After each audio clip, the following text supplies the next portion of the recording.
সাল্লাল্লাহু আলাইহি ওয়াসাল্লাম বলেছেন, সম্পদ মানুষের সঙ্গে কবর পর্যন্ত যায়, কবরের ভেতর পর্যন্ত যায় না, কবর পর্যন্ত যায় না, সম্পদ আবার ফেরত চলে আসে, আবার ফেরত চলে আসে।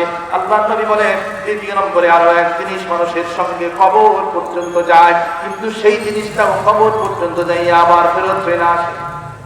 সেটা কি? বলে সেটা হলো দুনিয়ার আত্মীয় স্বজন, মুহাব্বতের মানুষজন। এই যে মা বাবা, স্ত্রী, সন্তান, এই যে আপনার ভাই, আপনার বোন, আপনার ভাই, আপনার বোন, আপনার মুহাব্বতের মানুষজন, সর্বোচ্চ আপনার লাশের সঙ্গে কবর পর্যন্ত যাবে, কিন্তু কবরের ভেতর পর্যন্ত যাবে না। যায়নি? কখনো গেছে? একজন মা তার সন্তানকে কেমন মুহাব্বত করে, ছোট্টবেলায় মা ওই শিশুকে নিয়ে যখন টিকা দেওয়ার জন্য যায়, ডাক্তার যখন তার শরীরের মধ্যে, ওই ছোট বাচ্চাটার শরীরের মধ্যে যখন সিরিঞ্জ ঢুকায়, ইনজেকশন দেওয়ার জন্য যখন সুই ঢুকায়, দেখবেন বাচ্চা ব্যথা পাওয়া তো পরের বিষয়, বাচ্চা ব্যথা পাওয়ার আগে কেমন যেন মায়ের কলিজার মধ্যে ব্যথা লেগে যায়। আমার সন্তান যখন একটু বড় হয়, সন্তানের হাতের মধ্যে একটু ছিলে গেলে, একটু কেটে গেলে রক্ত বের হয়, সন্তান কাঁদার আগে কেমন যেন মায়ের চোখ দিয়ে পানি বের হয়ে যায়। এক কথায় সন্তানের প্রতি একজন মায়ের কেমন মুহাব্বত। কিন্তু ভালো করে খেয়াল করে দেখেন, ভালো করে খেয়াল করে জবাব দিয়েন, এত আদরের সন্তান, এত মুহাব্বতের সন্তান, এত ভালোবাসার সন্তান যখন কবরে যায়, ওই সন্তানকে যখন কবরে রাখা হয়, কোনো মা কোনো সন্তানের সঙ্গে কবরের ভেতরে গেছে দেখছেন? কখনো দেখেছেন? কখনো শুনেছেন?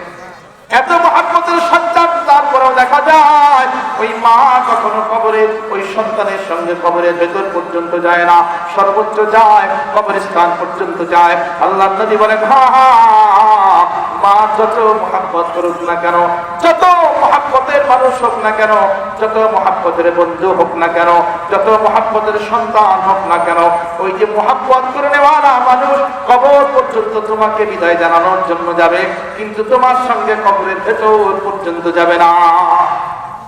তাহলে দুইটা জিনিস দেখলাম, সম্পদ মানুষের সঙ্গে কবর পর্যন্ত যাইয়া তারপরে ফেরত চলে আসে, আত্মীয় স্বজন, স্ত্রী, ছেলে, সন্তান মানুষের সঙ্গে কবর পর্যন্ত যাইয়া ফেরত চলে আসে।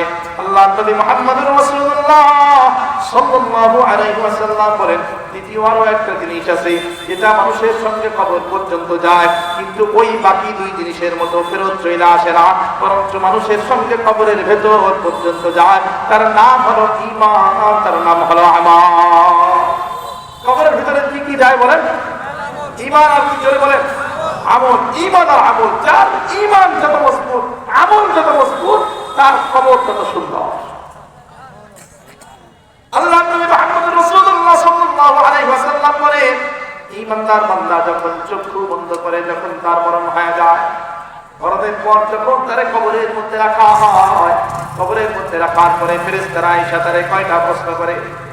জোরে কোন না কয়টা? ঈমানদার বললে প্রশ্ন হয় কয়টা? বেঈমান বললে কয়টা হয়? কয়টা? একই তো নাকি?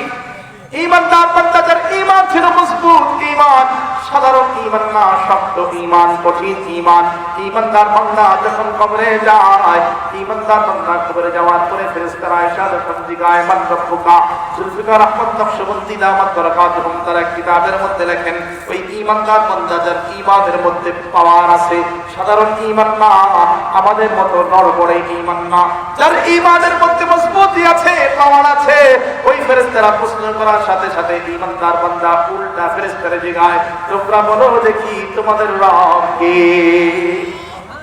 ফেরেশতারা উল্টা জিজ্ঞাসা, ফেরেশতারা কয় আমরা তো ভুলে যাই না, কোথা থেকে আসছো? আসমান থেকে আসলাম। দূরত্ব কত কিলোমিটার? হাজার হাজার কিলোমিটার। এত লম্বা সফর করে আসছো, তারপরেও আল্লাহর নাম ভুলে যাও না? আরে তোমাদের মতো আমি তো লম্বা কোনো সফর করে আসি নাই, তোমরা তো আসমান থেকে জমিনে সফর করে এসেছো। আমি ঈমানদার বান্দা, আমার সফর তো আসমান থেকে জমিন পর্যন্ত লম্বা সফর না, আমার সফর ছিল শুধু জমিনের উপর থেকে জমিনের নিচে আসা। এত লম্বা সফর করে আসার পরেও ও ফেরেশতারা শোনো, এত লম্বা সফর করে আসার পরেও যেহেতু তোমরা তোমাদের রবের নাম ভুলে যাও নাই, তাহলে তোমরা কেমন করে মনে করলা জমিনের উপর থেকে জমিনের নিচে আইসা আমি আমার রবের নাম ভুলে যাব? বরঞ্চ শুইনা না, আমার রবের নাম শোনো। আমার রব বলেন আল্লাহ। আল্লাহ আল্লাহ क्या बसा मुर्शिद मस्जिद की मई खाना में है दोनों आलम के हकीकत एक पैमाना में है शमा में हिम्मत कहा जो एक परवाना में है लुत्फ जीने में नहीं जल जल के मर जाने में है लुत्फ जीने में नहीं जल जल के मर जाने में है अल्लाह আকবার এই বান্দা প্রথম প্রশ্নের জবাব দিয়ে ফেলবে বলবে আল্লাহ বলেন আল্লাহ ফেরেশতারা আবার প্রশ্ন করবে মা দীনুকা তোমার দ্বীন কি বান্দা যদি ঈমানদার হয় সাথে সাথে জবাব দিয়ে দিবে আমার দ্বীন হলো দ্বীনুল ইসলাম দ্বিতীয় নম্বরে বান্দাকে প্রশ্ন করা হবে নবী মুহাম্মদুর রাসূলুল্লাহ সাল্লাল্লাহু আলাইহি ওয়াসাল্লামের চেহারা মুবারক দেখায়া প্রশ্ন করা হবে ইনাকে তোমাদের মাঝে পাঠানো হয়েছিল তাকাও দেখো ইনাকে চেনা যায় কিনা বান্দা যদি সুন্নতের পাবন্দি করনে वाला বান্দা হয় যদি নবীর সুন্নতের অনুসরণ করনে वाला বান্দা হয় বান্দা ডাক দিয়ে বলবে কারে কি চিনাইতেছো ও ফেরেশতারা আগে আমার চেহারার দিকে তাকাও তাকায় দেখো যেই নবীকে দেখাইয়া আমাকে প্রশ্ন করতেছো চিনে কিনা আগে তাকাও আমার চেহারার দিকে তাকায় দেখো আমার চেহারার মধ্যে ওই নবীর সুন্নতের দাড়ি বিদ্যমান আছে ওই নবীর সুন্নতের দাড়ি আমার চেহারার মধ্যে বিদ্যমান আছে আগে দেখো আমার চেহারার দিকে দেখো তাকাও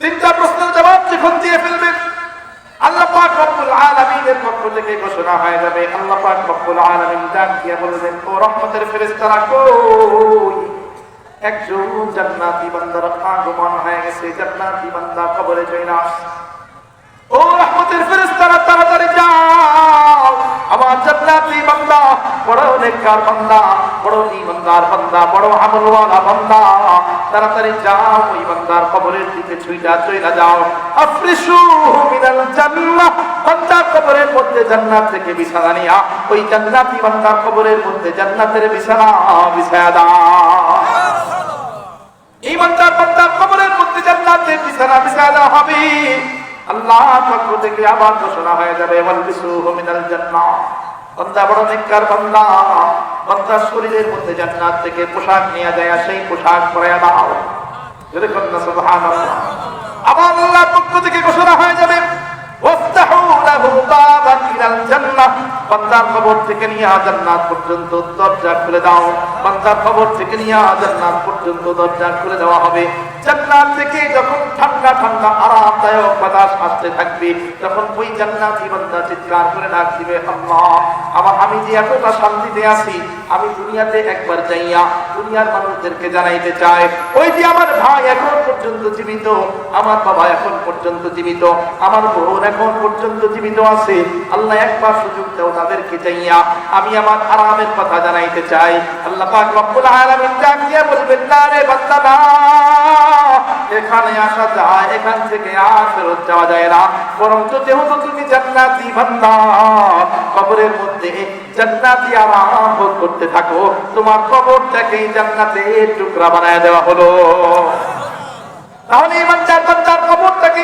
জান্নাতের টুকরা বানায় দেওয়া হয় আবার ইমানদার বান্দার মতো বেঈমান বান্দা যখন কবরে যায় প্রশ্ন করা হয় কয়টা জোরে বলেন মা আবার বলেন কয়টা প্রথম প্রশ্ন করা হয় মান রব্বুকা তোমার রব কি বেঈমান বান্দা দুনিয়ায় থাকতে রবকে জানার জন্য ঠিকঠাক ভাবে মসজিদে আসে নাই ফজরের সময় মুয়াজ্জিন সাহেব জানায় দিয়েছে আয় আয় আল্লাহ তাকে সাড়া দে তোর ঘুমের চাইতে নামাজ উত্তম ঘুম বাদ দিয়া আয় আয় আল্লাহ দরবারে আয় না না বান্দা আল্লাহ দরবারে আসতে চাই নাই জোহরের সময় মুয়াজ্জিন সাহেব আবার জানিয়ে দিয়েছে আল্লাহু আকবার আল্লাহু আকবার আল্লাহ সব চাইতে বড় তোর কাজের চাইতে তোর আল্লাহ বড় তোর ব্যবসার চাইতে তোর আল্লাহ বড় তোর দুনিয়ার চাইতে তোর আল্লাহ বড় তোর সংসারের চাইতে আল্লাহ বড় তোর দুনিয়াবি যায় ঝামেলার চাইতে আল্লাহ বড় তোর টাকার চাইতে সম্পদের চাইতে কে বড় জোরে বলেন না